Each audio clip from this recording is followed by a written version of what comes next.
Բարի երեկո, Ազատության ուղիղ եթերում լրատվական կենտրոնն է, դիտեք այս ծրագրում։ Սահմանադրական դատարանը հրապարակել է ընտրությունների մասով իր որոշումը, եզրակացնելով արձանագրված թերությունները, այդ թվում վարչական ռեսուրսի չարաշահման դեպքերը չեն ազդել արդյունքի վրա, բայց իշխող ուժին էլ հանձնարարականներ կան։ Ադրբեջանական բանտում գտնվող Ռուբեն Վարդանյանի գործով իրավապաշտպանը կդիմի եվրոպական դատարան, մյուս 15 գերիների դատավճիռները Բաքուն դեռ չի տրամադրում։ Ընդդիմադիր հայացքները չթաքցնող հերթական դասախոսն է զրկվել իր աշխատանքից, ընդդիմադիրների իրավապաշտպան Ռուբեն Մելիքյանը որոշումը ապօրինի է համարում։ Ռուսաստանից հնչող զգուշացումների ֆոնին Նիկոլ Փաշինյանը սկսել է քննարկել ցորենի տեղական արտադրության ծավալները մեծացնելու հնարավորությունները, մինչ վիճակագրությունը վերջին տարիներին կայուն նվազում է արձանագրում։ Քաղաքային իշխանությունները կառուցապատողներին զգուշացնում են, անգամ կարող են շինարարություն կասեցնել, եթե փոշու մասով նորմերի խախտում նկատեն։ Ինչ վիճակում են Ծառուկյանի ձերբակալությունից հետո կենդանաբանական այգի տեղափոխված կենդանիները։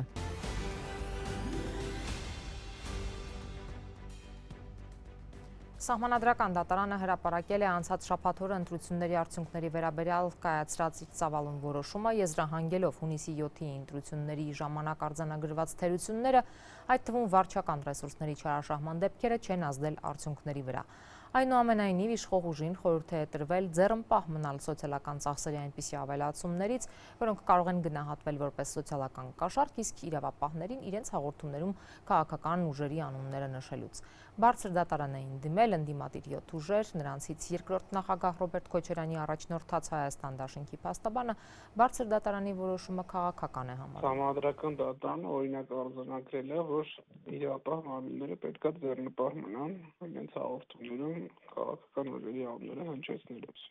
ինչը մենք ենք պնդում, եւ իրավապահ մարմինների մասով այդ արձանագրումը կա, որ չպետք է միջամտություն ունենային այս եղանակով, բայց վերապահումով, որ հայտնի չի, թե դա ինչպես է ազդել ընտրությունների արդյունքների վրա։ Եվ նույն ժամանակ սահմանադրական դատարանի որոշման մեջ պատճառաբանական մասում բառ չկա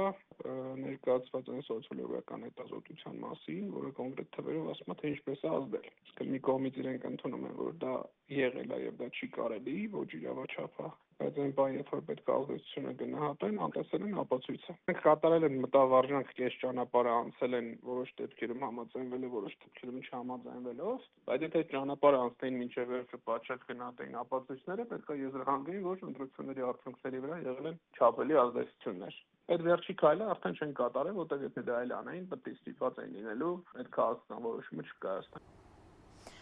Ամերիկյան ճարտարագիտական խորհրդատվական AECOM ընկերության թիմը Հայաստանում անցած շաբաթ ուսումնասիրել է թրիփի տեղանքը երկաթուղու եւ այլ ենթակառուցվածքների նախագծման նպատակով, հայտնում է Հայաստանում ԱՄՆ դեսպանատունը, հավելելով, որ դա կաջակցի տնտեսական աճին, փոխկապակցվածությանը եւ տարածաշրջանային ինտեգրմանը։ 2 ամիս առաջ փոխվարչապետ Մհեր Գրիգորյանն էր ընդունել ԱՄՆ պետքարտուղարության գլոբալ ենթակառուցվածքների եւ ներդրումների շուրջ գործակցության հիմնադրամի պատվիրակմամբ Հայաստան ժամանած այդ ընկերության թիմին եւ կողմերը պայմանավորվել էին մեկնարկել թրիփի տեղանքի հետազոտման աշխատանքները։ Սյունիքով անցնող Թրամփի ուղին Նախիջևանը կապելու է Ադրբեջանին։ Լեռնային Ղարաբաղի նախկին պետնախարար Բաքվում գերեվարված եւ բազմամյա ազատազրկման դատապարտված գործարար Ռուբեն Վարդանյանի գործը կհասնի մարդու իրավունքների եվրոպական դատարան։ Միայն Վարդանյանի գործով են պաշտպանները Բաքվից ստացել դատավճիռը, որի հիման վրա էլ կկարողանան հայց պատրաստել եվրոպական դատարանում գործընթաց սկսելու համար։ Մինչդեռ Բաքվում պահվող մյուս 15 հայգերիների վերաբերյալ վճիռները դեռ չեն փոխանցվել 8 ամիս է, նրանք զրկված են ոչ միայն միջազգային արդարադատությանը դիմելու, այլ նաև իրենց իսկ դատավճիռներին ծանոթանալու հնարավորությունից։ Միջազգային իրավունքի մասնագետը կարծում է, Ադրբեջանը միտումնավոր է դատավճիռների տրամադրումը ձգձգում, որ միջազգային բողոքներ չներկայացվեն։ Ադրբեջանում 20 տարվա ազատազրկման դատապարտված Արցախի նախկին պետնախարար բարերար Ռուբեն Վարդանյանի գործով իրավապաշտպան Սիրանույշ Սահակյանը կդիմի մարդու իրավունքների եվրոպական դատարան։ Միջազգային իրավունքի մասնագետը նշում է, որ իրենց վերջապես հաջողվել է ստանալ Վարդանյանի դատավճիռը, ինչն անհրաժեշտ էր Միեդում գործընթաց սկսելու համար։ Ռուբեն Վարդանյանի պարագայում մենք ցուցադրելու ենք, որ մեղադրանքը քաղաքական է, որևէ անհատական հանցավոր արարք երբևէ պարոն Վարդանյանի կողմից չի իրականացվել, հավաքական ինքնորոշման իրավունք ապօրինաբար որակավորվել է որպես ահաբեկչություն կամ հարակից այլ հանցագործություններ, մինչդեռ չի կարող լինել պատիժ առանց օրենքում հստակ նախատեսված արարքի։ Խաղաղության դատավարությունը շարունակվում է։ Ադրբեջանում ՑՄԱ ազատազրկման դատապարտված Արցախի ազգային ժողովի նախագահ Դավիթ Իշխանյանը նախորդին բանտից ձայնային ուղերձ էր հղել, տեղեկացնելով, որ 15 հայ գերիները, ներառյալ Արցախի ռազմաքաղաքական ղեկավարությունը, իրենց դատավճիռները բողոքարկել են Վերաքննիչ դատարանում։ Բողոքարկումն ըստ Իշխանյանի ձևական բնույթ է կրում, որևէ սպասում չունեն ադրբեջանական արդարադատությունից, պարզապես այդ քայլով ճանապարհ են հարթում դեպի միջազգային դատարան։ В Бакинском апелляционном суде продолжилось рассмотрение апелляционных жалоб 15 граждан Республики Армения, в том числе Араика Арутюняна, Аркадия Гукасяна, Баку Саакяна, Давида Ишханяна, Давида Бабаяна։ Դավիթ Իշխանյանը նաև ադրբեջանական դատարանում է հայտարարել, որ ողջ այս գործը հայ ժողովրդին պատժելու համար է կարվել։ Ցույց տալու համար, թե որքան շինծու է այս գործը, Արցախի ազգային ժողովի նախկին ղեկավարը տեղեկացրել է, որ անգամ 1993 թվականին ծնված անձին մեղադրել են 91-ից 92-ին տեղի ունեցած ռազմական գործողությունների համար, եւ դատարանն էլ դա ապացուցված է համարել։ Սա քաղաքական պատվերով եւ քաղաքական դատավարություն է։ Այս դատավարությունը որևէ կապ չունի քրեական հանցագործությունների հետ։ Սա էթնիկ պատկանելիության եւ ազգային ատելության հողի վրա դատավարություն է եւ այդպիսի մթնոլորտում է ընթանում։ Խոսքը բնականաբար ընդհատվում էր դատախազների եւ նաեւ դատավորի անհիմն միջամտություններով, բայց ինչևից է ամեն ինչ ավարտին հասցրինք եւ հոդված առ հոդված անդրադարձա, թե ինչպիսի այսպես ասած ձերբարտություններով եւ ձևակերպումներով առանց ապացույցների, առանց կոնկրետ փաստերի կայացվել է դատավճիռ։ Ընտրվել են Ադրբեջանի Հանրապետության քրեական օրենսգրքի հոդվածներ եւ կոպիտ ձևով ոչ միայն ինձ, այլ բոլորիս կպցրել, այսպես գործը կարել։ Ես նույնիսկ խոսեցի, որ սա կարված գործ չէ, այլ կարկատան է։ Ադրբեջանի բանտերում պահվող 15 հայ գերիների դատավճիռները Բաքուն հրաժարվում է տրամադրել։ Բաքվում Կարմիր խաչի գրասենյակի փակումից հետո կատարյալ մեկուսացման մեջ հայտնված Հայաստանի քաղաքացիները արդեն 8 ամիս է զրկված են նաև իրենց դատավճիռներին ծանոթանալու հնարավորությունից։ Այսինքն ադրբեջանական արդարադատությունը մերժում է տեղեկացնել, թե կոնկրետ ինչ գործողություններ են վերագրվել Հայաստանի քաղաքացիներին եւ ինչ ապացույցների հիման վրա։ Մինչև հիմա պատկերացրեք պաշտպանները չունեն, նույնիսկ այս պահի դրությամբ չունեն ոչ մեղադրական ակտը, ոչ մեղադրական եզրակացությունը եւ ոչ էլ դատավճիռը։ Իրավապաշտպան Սիրանույշ Սահակյանը, որ միջազգային կառույցներում ակտիվորեն զբաղվում է հայ գերիների հարցերով, նշում է, որ դատավճիռները չտրամադրելով Բաքուն փորձում է խոչընդոտել միջազգային բողոքներ ներկայացնելու գործընթացին։ Միեդ դիմելու համար անհրաժեշտ է ունենալ դատավճիռներ։ Եթե Ադրբեջանը շարունակի խախտելով օրենքները չտրամադրել դատավճիռներն, ապա իրավապաշտպանի խոսքով դրանք արդեն կստանան մարդու իրավունքների եվրոպական դատարանի միջոցով։ Միեդը միջանկյալ որոշում է կայացրել, համաձայն որի մինչև օգոստոսի 31 Ադրբեջանի իշխանությունները Հայաստանի 15 քաղաքացիների դատավճիռները պետք է ներկայացնեն եվրոպական դատարան։ Եթե դատարանին են չտրամադրեն, ապա մենք այստեղ կունենանք նոր որակի մարդու իրավունքների խախտման պնդումներ, կարծում եմ ադրբեջանական իշխանությունները չեն գնա այդ ճանապարհով եւ առնվազն դատավճիռները կտրամադրեն դատարանին։ Տարիներ շարունակ ադրբեջանական բանտերում պահվող 19 հայ գերիներին տեսակցելու նպատակով բարերար Ռուբեն Վարդանյանի կինը անցած ամիս հայտարարեց մարդասիրական նախաձեռնության մասին, որի շրջանակում մտադիր է կազմակերպել կանանց միջազգային պատվիրակության այց Բաքու։ Նշելով, որ Հայաստանի քաղաքացիները երկար ժամանակ է զրկված են իրենց հարազատների հետ կանոնավոր մարդասիրական անկախ կապից, Վերոնիկա Զոնաբենդը դիմել է Ադրբեջանի օմբուդսմենին, խնդրելով ապահովել այդ պատվիրակության այցը Բաքու, կազմակերպել տեսակցություն Ումբակիի քրեակատարողական համալիրում պահվող հայ բանտարկյալների հետ, ինչպես նաև նրանց փոխանցել ընտանիքների կողմից պատրաստված ծանրոցներ, լուսանկարներ, նամակներ։ Գերիների համար սա հիշեցում է, որ նրանք մոռացված չեն, նշել էր Ռուբեն Վարդանյանի կինը, ով նույնպես ծրագրում է այդ պատվիրակության կազմում մեկնել Բաքու։ Իդեպ իրավապաշտպան Սիրանուշ Սահակյանն ասում է, որ պատվիրակության կազմում ազգությամբ հայ կանայք չեն լինի, անվտանգության նկատառումներից ելնելով։ Այս նախաձեռնությանը կներգրավեն օտարազգի հայտնի կին իրավապաշտպաններ։ Նախաձեռնությանը մասնակցելու են ազգությամբ ոչ հայեր, հայտնի կին իրավապաշտպաններ, որոնք անկախ քաղաքացիությունից, ազգությունից հանձնառում են գլոբալ առումով մարդու իրավունքների պաշտպանությունը։ Սիրանուշ Սահակյանը տեղեկացրեց, որ արդեն բազմաթիվ իրավապաշտպաններ ցանկություն են հայտնել մասնակցել այս մարդասիրական նախաձեռնությանը եւ մեկնել Բաքու։ Նրանց ցանկը կհրապարակվի, երբ Ադրբեջանի օմբուդսմենը արձագանքի այս նախաձեռնությանը եւ եթե պաշտոնական Բաքուն համաձայնի ընդունել միջազգային պատվիրակությանը։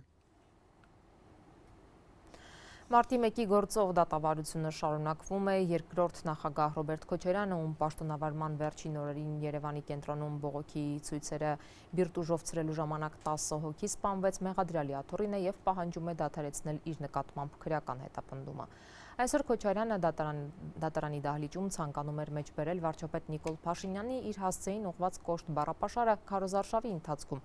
համարելով դա քաղաքական պատվեր արդարադատության համակարգին։ Դատավորը սակայն այս բնորոշման հետ համաձայն չէր եւ թույլ չտվեց դրանք անգամ նորից արտաբերել։ Հայաստանի Հանրապետության քաղաքացին դեռ ռոբը գնդակահարել է։ Եթե դու գրոբն է, գրոբին կզացնելու եմ։ Ռոբը նստելու է, ռոբին սատկացնելու եմ։ Նախընտրական եւ հետընտրական շրջանում վարչապետի կողմից Ռոբերտ Քոչարյանի հասցեին հնչեցված սպառնալիքները այսօր երկրորդ նախագահն իր դեմ հարուցված մարտի 1-ի գործով դատավարության ներքննության առարկա դարձրել։ Քաղաքական պատվերը եւ այս պատվերը առաջ SMS-ով են ուղարկում հիմա հրապարակային է։ Եվ դա քաղաքական խոսք չէ։ Սա շատ բաց հրապարակային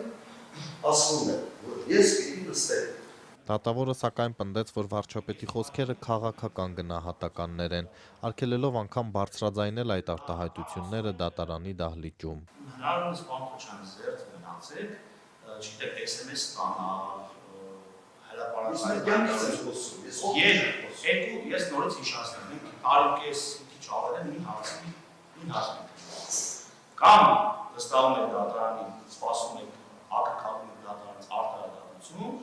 կամ չեք վստահում դատարանի եւ նախագահ դատարանը ներկայացնում բացակի միջնություն։ Երրորդ տարբերակը չկա։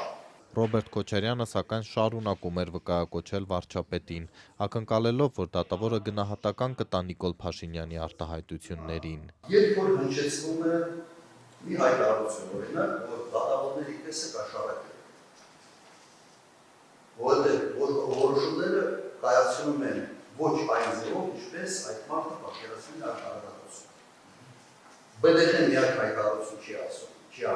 որ դա արտահայտել է ուսումները։ Դատախազությունը ոչ մի բան չի նկատում, ոչ մի դատավոր, մի քանի հարյուր դատավորից մի հայտարարություն չի անում, ես ինչ եք ասում։ Ես ինչ պետք է մտածեմ դատական դատականից։ Եվ նույն մարդը զուգահեռ ասում է, ինք պիտի նստի։ Այդ հայտարարությունները որևէ կերպ իմ կողմից արտահայտություն իրականացման վրա որևէ ազդեցություն չունի եւ չի կարող ունենալ։ Դատական արդարադատությանը չվստահելուց բացի երկրորդ նախագահը նաև միջնորդում է ընդհանրապես դադարեցնել իր դեմ քրեական հետապնդումը։ Քոչարյանն ու նրա բարձրաստիճան 3 ենթակաները մարտի 1-ի գործով 5 տարի առաջ արդարացվեցին։ Սահմանադրական դատարանը հակասահմանադրական էր ճանաչել այն հոդվածը, որով նրանց մեղադրանք էր առաջադրվել։ Սակայն 2024-ին գործը վերաբացվեց իշխանական լիազորություններն անցնելու, ազդեցությունը չարաշահելու հոդվածով։ Արդեն 2 տարի է քննությունը ձգձգվում է չհասնելով բուն գործին։ Կապես ես միջ այսօր չեմ հասկանում, թե ինչին է ջնջել։ Առաջին օրից չեմ հասկացել, չեմ հասկանում, թե որ գործողության շնորհիվ եւ երեսանցից մի պատահություններ, լիազորություններ։ Ավելին 10 մարդու կյանք խլած արյունալի գիշերը Հայաստանը ղեկավարած Ռոբերտ Քոչարյանը պնդում է, թե անգործություն կցուցաբերեր, եթե իրավապահներին հրահանգներ չտար։ Նախագահի թեկնածու Լևոն Տեր-Պետրոսյանը կեղծված որակելով ընտրությունները բազմամարդ նստացույց էր սկսել Ազատության հրապարակում, որը ուժով ցրվեց մարտի 1-ի վաղ առավոտյան։ Երկրորդ տեղը զբաղեցրած 21.5% հավաքած։ Թեկնածուն հայտարարել է, որ ինքը չի ընդունում արդյունքները,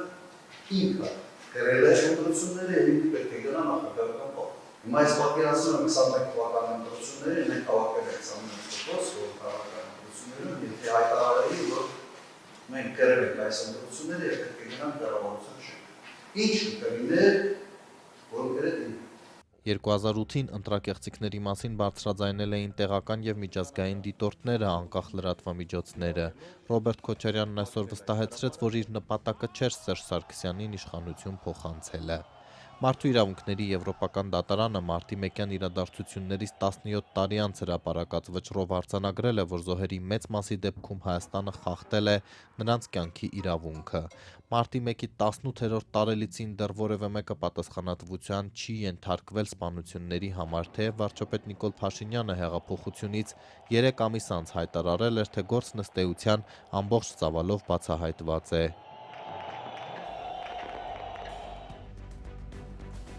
Եթերում Ազատության լրատվական կենտրոնն է, մեր լուրերին կարող եք հետևել նաև Ազատության տելեգրամյան ալիքում, իսկ այս ծրագրի երկրորդ մասում առաջարկում ենք։ Ռուսաստանից հնչող զգուշացումների ֆոնին Նիկոլ Փաշինյանը սկսել է քննարկել ցորենի տեղական արտադրության ծավալները մեծացնելու հնարավորությունները, մինչ վիճակագրությունը վերջին տարիներին կայուն նվազում է արձանագրում։ Քաղաքային իշխանությունները կառուցապատողներին զգուշացնում են, անգամ կարող են շինարարություն կասեցնել, եթե փոշու մասով նորմերի խախտում նկատեն։ Ինչ վիճակում են Ծառուկյանի ձերբակալությունից հետո կենդանաբանական այգի տեղափոխված կենդանիները։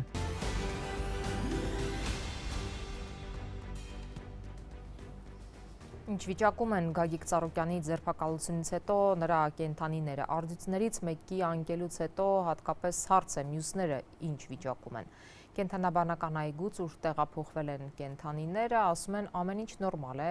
նրանք ողջ են։ Մեծ խնդիր էր Ծառուկյանի կոկորդիլոսներին տեղավորելու հարցը, քանի որ կենդանաբանական այգուց ասում էին իրենց մոտ այդքանի համար տեղ չունեն, բայց հիմա պարզվում է նրանք ամեն դեպքում տեղավորվել են այգու մինչ այս միակ կոկորդիլոսի հետ նույն տարածքում։ Երևանի կենդանաբանական այգու կոկորդիլոսը Կոկո անունով էգը իր երկսենյականոց փոքրիկ կացարանում ընդունել է Գագիկ Ծառուկյանի 9 կոկորդիլոսներին։ Նրանց իրավապահների կողմից կապարակնքված առանձնատան տարածքներից մասնագետները տեղափոխեցին 3։ Գրկած, գուրգուրելով, քնքշաբար։ Երևանի կենդանաբանական այգու փոխտնօրեն Աշոտ Ասլանյանի տեղեկացմամբ այս գիշատիչներին քնեցնել չի կարելի, տեղափոխելն էլ տեխնիկապես ու ֆիզիկապես բարդ գործ է եղել։ Երեք տեղեկացել էինք, որ կոկորդիլոսներից մեկը նույնիսկ վնասվածք է հասցրել այգու աշխատակիցներից մեկին։ Դա ես եմ, ոչ մի խնդիր չկա, թեթև այգի քերծված կա հոնքի։ Որևէ հարցակում չի եղել, կենդանները նորմալ ֆիքսվել են, նորմալ տեղափոխվել են։ Ինձ հոշոտելու մասին լուրերը չափազանցված են, ասում է փոխտնօրենը։ Հոնքի շրջանում թեթև վնասվածք է ստացել, իսկ մեկ կոկորդիլոսի համար նախատեսված տարածքը որքանով է հարմար եւս 9-ին անժամկետ ընդունելու համար։ Ընդամենը մի կոկորդիլոս էր այդտեղ, իր համար տեղը շատ է մեծ էր։ Այսօր այդտեղ տեղավորել ենք, նորմալ ցուցադրվում է։ Ըստ Ասլանյանի տեղը խնդիր չէ, կենդանիներն իրար հետ լավ են, կարանտինի մեջ էլ չեն, այցելուները կարող են միանգամից 10 կոկորդիլոսներով հիանալ։ Դե իրանք ուրիշ կենդանիների հետ չեն շփվում, դա համար կարանտինացումը հանգիստ տեղում կարելի է իրականացնել։ Իսկ օրեր առաջ, երբ Ծառուկյանի այգուց առաջին գիշատիչները, վագրերն ու առյուծներն էին տեղափոխվել այստեղ ու մի էգ առյուծ այդպես էլ քնից չարթնացավ, Աշոտ Ասլանյանը պնդում էր բոլոր կոկորդիլոսներին հյուրընկալել չեն կարող։ Մի մասը կարող ենք տեղավորել, բայց իհարկե ոչ բոլորը։ Հիմա բոլորին են տեղավորել ու պնդում են, որ լավ են այս գիշատիչները։ Այս մի հավաստիացումը ստուգել չենք կարող, արտաքուստ կենդանիները հանգիստ են, բայց եթե մի քանիսով որոշեն զովանալ ջրային ավազանում, հաստատ տեղ չկա։ Այստեղ առաջին պլանում հենց տանտերն է, Կոկոն, Նեղոսյան է կոկորդիլոսը, դեղնավուն աչքերովը։ Մյուսները անսպասելի հյուրերն են, ինչ եկել են, չեն կերակրվել։ Այգու մասնագետներն ասում են, թող ադապտացվեն, նոր կուտեն։ Կոկորդիլոսների մենյուն թանկարժեքներից է մանր կենդանիներ, ճագարներ, ձկներ։ Իսկ վաղը կքննարկվի Ծառուկյանի այգու Բեզոարյան այծերի ու մուֆլոնների ճակատագիրը։ Հավանաբար նրանց նույնպես կտեղափոխեն, բայց սա դեռ վերջը չէ, ԲՀԿ առաջնորդի այգին նաև բազմաթիվ ջրլող կենդանիներ ունի։ Քննչական կոմիտեն պարզաբանել էր, որ կենդանիները Ծառուկյանի այգուց առգրավվում են, որովհետև դրանք իրեղեն ապացույցներ են ապօրինի որսի դեպքով հարուցված քրեական գործի շրջանակներում։ Ծառուկյանի փաստաբաններն էլ տարակուսում էին, ինչու են իրավապահները կենդանիներին ու 6 տարի առաջ հարուցված քրեական գործը հիշել ճիշտ այն օրը, երբ ուժայինները գետնեցին Ծառուկյանին։ Իսկ կենդանապաշտպաններն այս առանց այդ էլ ոչ անաղմուկ գործընթացին միացան, երբ անվերադարձ քնեց Ծառուկյանի մայրառյուծը։ Արինջից Երևանի կենդանաբանական այգի ճանապարհին։ Այս առյուծի անկման պատասխանատուն իրավապահ մարմիններն են, ովքեր արհեստական իրավիճակ ստեղծելով կենդանիներին որպես իրեղեն ապացույց ճանաչելով կազմակերպել են դրանց տեղափոխումը առանց նախնական զննության, առանց տեղանքի ուսումնասիրության եւ առանց դրա համար հիմնավոր պատճառների։ Քնեցնելուց առաջ ինչու չեն զննել գազաններին կամ նրանց տեղափոխելն ինչու էր այդքան հրատապ։ Իշխանությունները նոր իմացան, որ Ծառուկյանը կենդանիների ընդարձակ ու ապօրինի հավաքածու ունի։ Հարցադրումները շատ էին։ Որոշ շրջանակներ էլ առյուծի անկումը իշխանական հաշվեհարդար էին համարում։ Երևանի քաղաքապետարանն այսօր անհեթեթ է համարել այս թեզը մանիպուլյացիա, մեջբերում խոսնակի հայտարարությունից։ Մի կողմ թողնելով մեծաքանակ կենդանիների մասնավոր տարածքներում պահելու իրավունքի վիճելի դրույթը արձանագրենք մի փաստ։ Իրավական գործընթացով պայմանավորված կենդանիներին պետք էր տեղափոխել մի տարածք, որը միակն է մեր երկրում, որտեղ կարող էին նրանք վերաինտեգրվել եւ լինել մասնագետների մշտական հոգացության ու խնամքի ներքո։ Սա էր առաջարկի ու տեղափոխման միակ ոչ քաղաքական, բացառապես բնապահպանական մղումը։ Իսկ թե ինչու բնապահպանական մղման շրջանակում կենդանիները լիարժեք չեն ուսումնասիրվել ու նոր քնեցվել, սա է մասնագետների ահազանգը։ Քաղաքային իշխանությունը այս հարցին չի անդրադառնում։ Կենդանաբանական այգին էլ հարցը փակել էր արձանագրումով, առյուծը ծեր էր ու հիվանդ։ Իդեպ կոկորդիլոսները, եթե խանգարող չի լինում, մինչև 120 տարի ապրում են։ Վարչապետ Նիկոլ Փաշինյանը օրերս խորհրդակցություն է անցկացրել ցորենի տեղական արտադրությունը խթանելու մասով։ Պարենային անվտանգության ամենակարևոր բաղադրիչներից ցորենի արտադրության հարցում պարզվում է վերջին տարիներին հետընթաց կա։ Վիճակագրության համաձայն վերջին 10 տարում Հայաստանում ցորենի արտադրությունը զգալի կրճատվել է։ Եթե օրինակ 2014 թվականին մոտ 340,000 տոննա ցորեն է արտադրվել, ապա 2024-ին ըստ վիճակագրության գրեթե 3 անգամ ավելի պակաս 120,000 տոննա։ Հայաստանը ցորեն հիմնականում Ռուսաստանից է ներկրում մի երկիր, որ վերջերս արգելել է հայկական արտադրանքի ներմուծումը, պահանջում է Հայաստանից եվրոպական եւ եվրասիական տնտեսական միությունների միջև ընտրություն կատարել եւ գրեթե ամենօրյա ռեժիմով հիշեցնում է իրենից ներկրումների հարցում կախվածության մասին։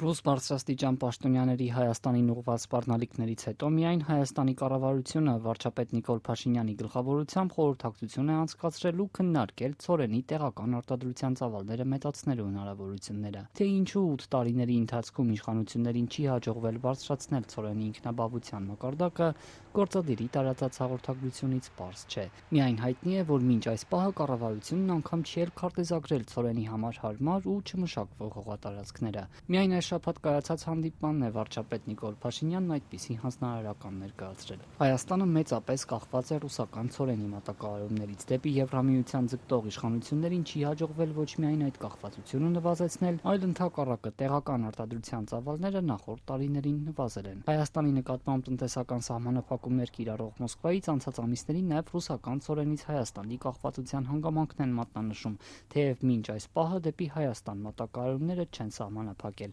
Դրանք իրականացվում են այդ թվում երկաթուղիներով, Ադրբեջանի տարածքով։ Բոլոր մեխանիզմները կան, մշակված են, դրված են, բայց մենք հավատացած ենք, որ ձեր ասած սցենարը տեղի չի ունենալու, որ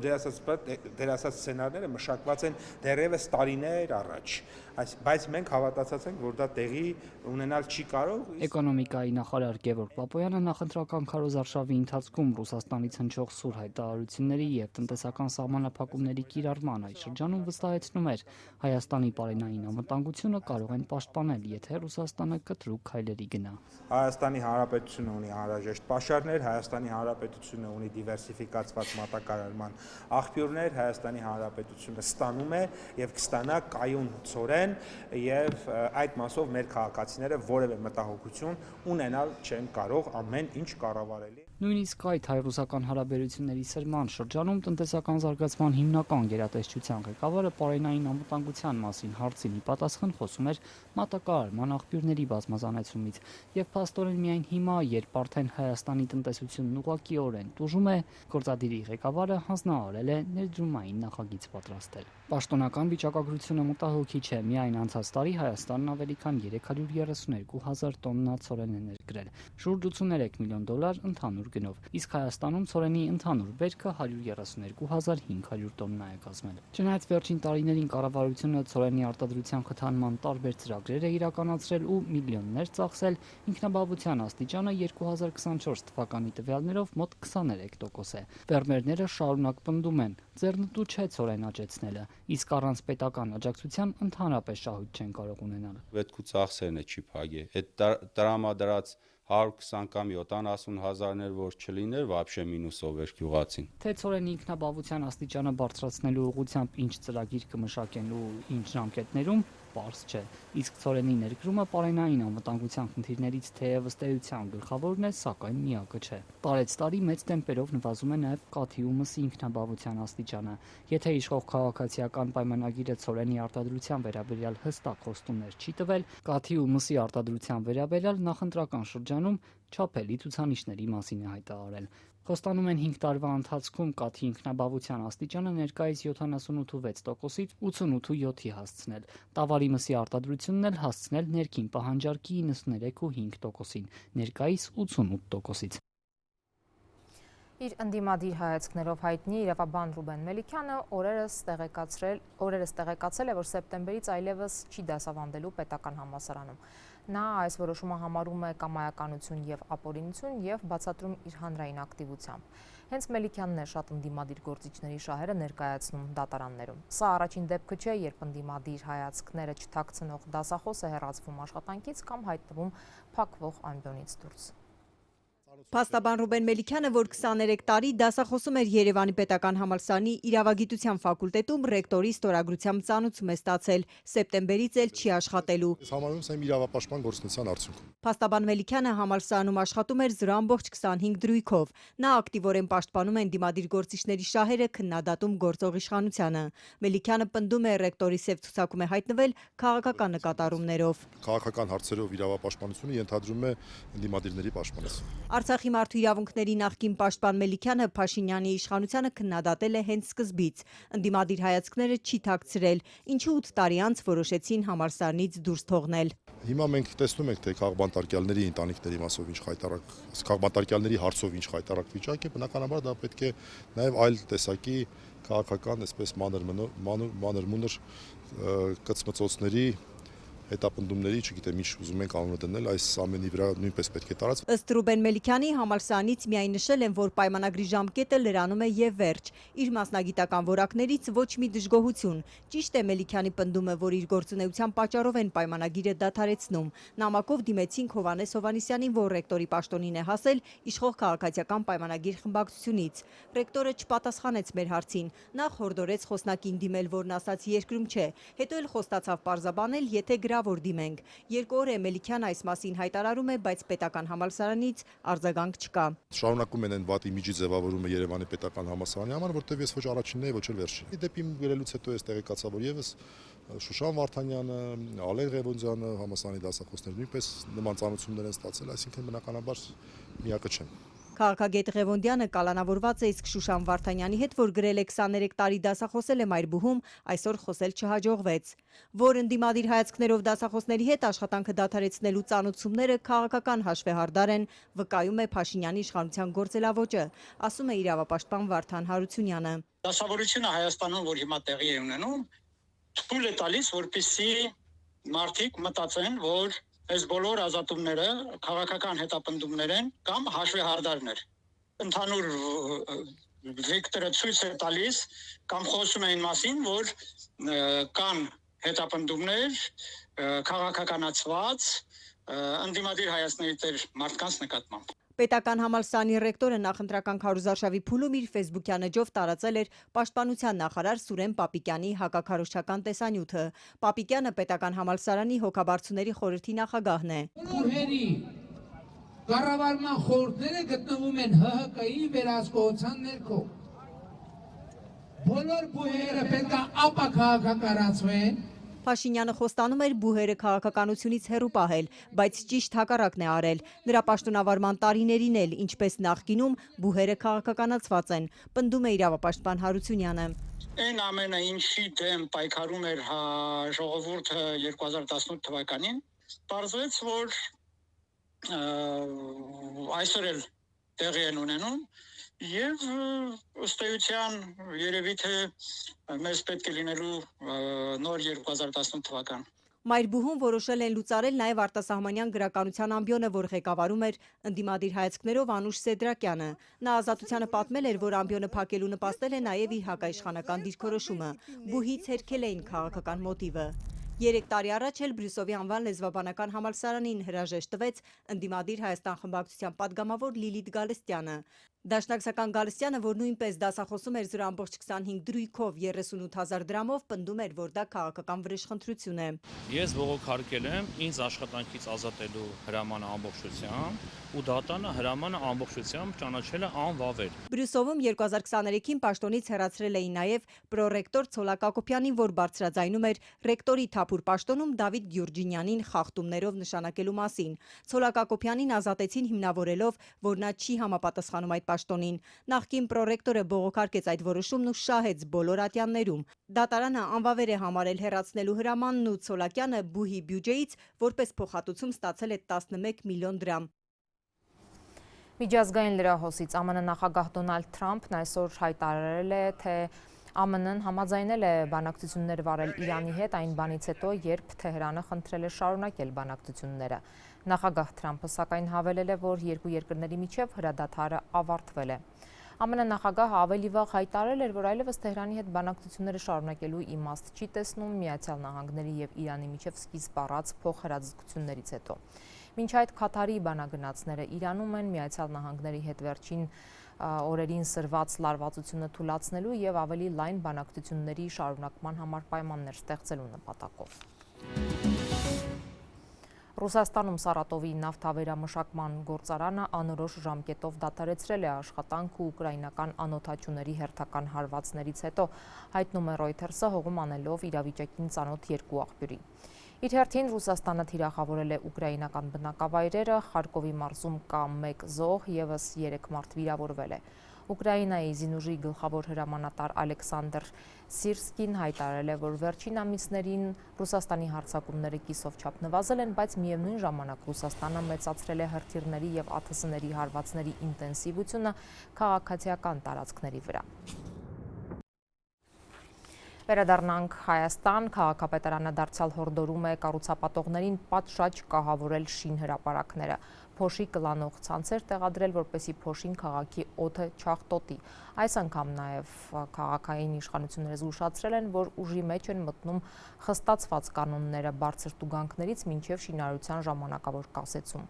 Վերջին նիստում քաղաքապետ Տիգրան Ավինյանն էլ զայրացել էր եւ իր ձևակերպմամբ վարչարարական տերոր էր խոստացել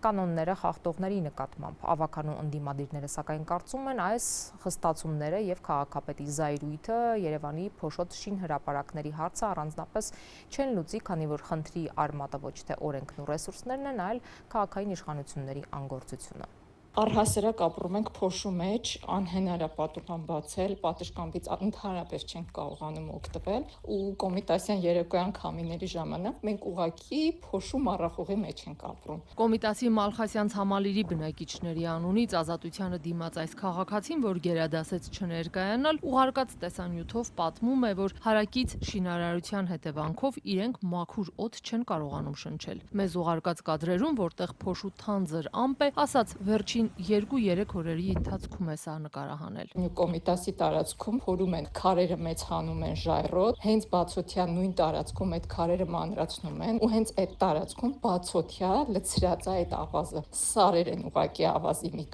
քանի անգամ ակտիվ քաղաքացի հավելվածով դիմել ենք, պատասխանը ընդհանրապես լինում է եկել ենք, ստուգել ենք, արձանագրություն ենք կազմել, տուգանել ենք ու վերջ։ Ու մենք ամեն օր այդ փոշու մեջ ենք ապրում։ Պատուհանը բացում ես, հատակին ու կահույքին 10 րոպե հետո, ոչ թե փոշի, ավազա նստած ուղակի։ Երևանի ավագանու որոշմամբ շինհրապարակները պետք է պատշաճ կահավորված լինեն։ Դրանցից դուրս եկող մեքենաները պետք է անցնեն լվացման էստակադաներով, որ մաքուր անիվներով ճանապարհ դուրս գան։ Շինհրապարակներում պետք է կիրառվեն նաև ջրցան համակարգեր փոշու տարածումը կանխելու համար։ Բացի այդ, պետք է օդի որակի չափիչ սարքեր ունենան, իսկ կառուցվող շենքերը պատված լինեն փոշեկլանիչ ցանցերով։ Երևանյան շինհրապարակներից քչերն են այս կարգը պահպանում։ Ազատությունը բազմիցս է արձանագրել այդ բացթողումները։ Օրերս գործակարգավարականի նիստում Երևանի քաղաքապետ Տիգրան Ավինյանը հայտարարեց, Երևանի նոր ՏԻՄ օրենքի փաթեթով վարչական իրավախախտումների վերաբերյալ օրենսգրքում փոփոխություններ են կատարվել, ըստ որի խստացվել է շինհրապարակների կազմակերպման վերահսկողությունը։ Այլևս ես չպետք է լսեմ եւ տեսնեմ բացատրություններ, թե ինչու որևէ մի շինարար պատշաճ կերպով չի իրականացրել իր կահավորումը, որովհետև հիմա ձեր ձեռքին կան գործիքներ, որպիսի ամբողջ քաղաքով դուք կազմակերպեք, որ բոլոր շինհրապարակները պատշաճ կահավորված լինեն։ Կառուցապատողներին վերահսկելու է Երևանի քաղաքապետարանի հասարակական կարգի պահպանության ծառայությունը։ Ավետ Բաբայանը, որ ծառայությունն է ղեկավարում, Ազատությանն ասաց, իրենք կարողանում էին կարգազանցների նկատմամբ միայն վարչական արձանագրություններ կազմել, տուգանելով նրանց 70-ից մինչև 100,000 դրամի չափով։ Բազմաբնական շենքերի կառուցապատողների 80-ից 90%-ը հրաժարվում են նույն օթեկլանիչ ցանցերը անել, ջրցանցները անել, էստակադաներ անել, որովհետև ֆինանսական առումով իրանք ձեռ չի տալիս, իրանք տուգանվելը ավելի իրանք հաշտ են դրել։ Նրա խոսքով նոր կարգավորումներով պատկան մարմիններն արդեն կարող են ոչ միայն բարձր տուգանքներ կիրառել, այլև անհրաժեշտության դեպքում կասեցնել շինարարական աշխատանքները։ Քաղաքապետարանի տարածած կարճ տեսանյութում Բաբայանը տուգանքների նոր թվերն է հնչեցնում։ Առաջի անգամ 1.5-ից 2 միլիոն դրամ, պահանջները չպահպանելու դեպքում հաջորդը լինելու է 3-ից 4 միլիոն դրամ եւ Երևան համայնքը արդեն ունի շինարարությունը կասեցնելու լիազորություն։ Առաջին իսկ անգամ կասեցվելու է 5 աշխատանքային օր, պահպանելու եւ չվերականգնելու դեպքում լինելու են 10 աշխատանքային օր, նորից չպահպանելու դեպքում արդեն 30 աշխատանքային օր։ Նոր փոփոխություններով խստացվել են նաև ոչ բնակելի շինհրապարակների կազմակերպման պահանջները։ Սահմանված կանոնները չպահպանելու դեպքում առաջին անգամ նախատեսվում է 300-ից մինչև 500,000 դրամ տուգանք, կրկնվելու դեպքում 600,000-ից մինչև 1 միլիոն դրամ։ Եթե խախտումները շարունակվեն, շինարարական աշխատանքները կարող են կասեցվել առաջին անգամ 5 օրով, կրկնվելու դեպքում 10 օրով, իսկ պահանջները չվերացնելու դեպքում մինչև 1 ամիս։ Երևանի ավագանում Մայր Հայաստան խմբակցության ղեկավար Մանուկ Սուքիասյանի կարծիքով գործող իրավական կարգավորումներն արդեն բավարար էին պատշաճ վարչարարություն իրականացնելու համար։ Ոչ թե գործիքակազմի պակասի խնդիր կար, այլ բարեխիղճ կերպով սեփական պարտականությունները կատարելու կրիզիս կար եւ ես կարծում եմ, որ դա շարունակվելու է։ Վերջին տասնամյակներում Երևանում զգալիորեն աճել է կառուցապատման տեմպը։ Քաղաքապետարանի տվյալների համաձայն 2014-ին շինթույլտվությունների թիվը կազմել է 1430, իսկ 2023-ին հասել 4448-ի, ավելի քան եռապատկվելով։ Թե սրանցից քանիսն է բազմաբնակարան շենք, քաղաքապետարանի կայքում հստակ նշված չէ։ Իսկ միայն այս տարի Երևանի քաղաքապետարանը թվով 40 շինթույլտվություն է տվել բնակելի 65 հատ բարձրահարկերի համար։ Ավագանու ընդդիմադիր անդամի խոսքով քաղաքային իշխանությունը կառուցապատողի հետ առաջին իսկ հանդիպումից սկսած պետք է խիստ տնի այս պահանջները։ Քաղաքը մեծացնում դարձնում է իրենց իսկ խոսքերով գրեթե 1.200.000-ի հասնող բնակչության, դու այդտեղ պետք է տիրապետես նաև վերահսկողական գործիքներին եւ գնաս դրա հետևից, ոչ թե ստեղծես մի հատ քաոս, մեկ էլ նիստերի ժամանակ հոխորտած շինարարների վրա կտուգանեմ, կպատժեմ, երբ որ նաև հանդիպումներ են լինում խոշոր կառուցապատողների հետ քաղաքային իշխանության կողմից, այդ շրջանակներում պետք է այդ հարցը քննարկվի եւ լուծվի եւ ոչ թե հասարակության առաջ այսպես քաչմազար կտրելու եւ սպառնալիքներով աշխատանքի իմիտացիա ստեղծելու այդ տարբերակով։ Երևանի քաղաքապետարանի հասարակական կարգի պահպանության ծառայության պետը համաձայն չէ ընդդիմադիրների գնահատականների հետ, ասում է, նախկին գործիքները բավարար չէին, իսկ նոր կարգավորումներն ավելի լայն հնարավորություն են իրենց տալիս։ Այս քննարկումներին զուգահեռ Ազատությանը դիմաց քաղաքացին հույսը կորցրել է, որ իրենք երբևէ մաքուր օդ կշնչեն։ Ես չգիտեմ սրա լուծումը լինելու է, թե ոչ։ Այսքանն էինք նախատեսել այսօրվա համար, նորություններին հետևեք ազատություն.am կայքեջում եւ սոցիալական մեդիայի մեր էջերում, իսկ լրատվական հաջորդ թողարկումը երկուշաբթի ժամը 8-ին է։ Հաջողություն։